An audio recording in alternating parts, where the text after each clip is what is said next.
Hola! Ja estem així. Ahí.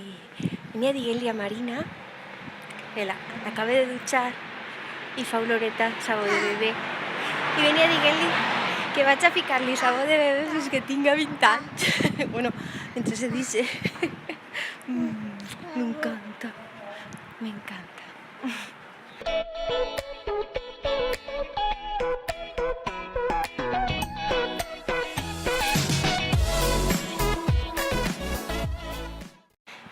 Bueno, avui porto un tema, un altre concepte, però esta vegada un concepte d'alguna cosa a extingir, diguem.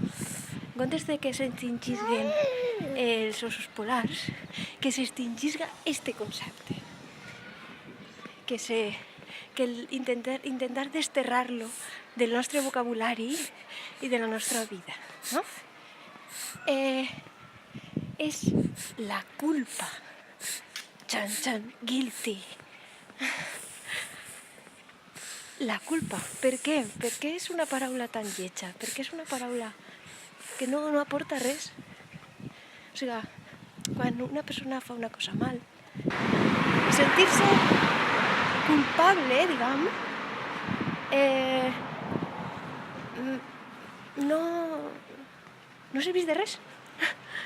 Lo que n'hi ha que fer és sentir-se responsable i intentar buscar la manera d'arreglar el que s'ha trencat o el que s'ha estropeat, o arreglar, demanar perdó a una persona o aprendre com no tornar a fer-ho, com fer-ho millor. Per això, sentir-se culpable sí, en un primer moment està bé, però en un primer moment és lògic que uno se senta mal en uno mateix, no? I dir, ai, que mal ho he fet, passar ixe moment de tristor, de ràbia per lo que s'ha fet, no? Però ja està, o sigui, no n'hi ha que allargar aquest sentiment desagradable sobre uno mateix molt de temps, ni sobre uno mateix ni per als demés. O sigui, quan a alguna persona li tirem la culpa,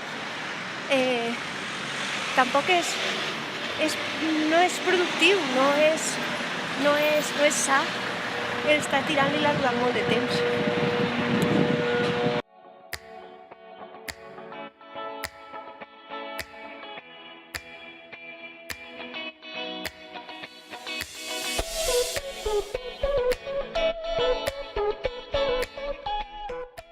Així aconseguiríem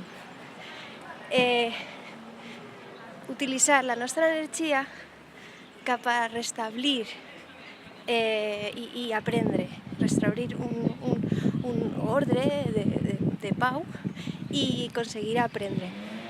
Perquè si ens quedem en el sentiment de culpa cap als demés o cap a un mateix, l'únic que aconseguim és perpetrar l'odi i la ira i la tristor, i això no és productiu.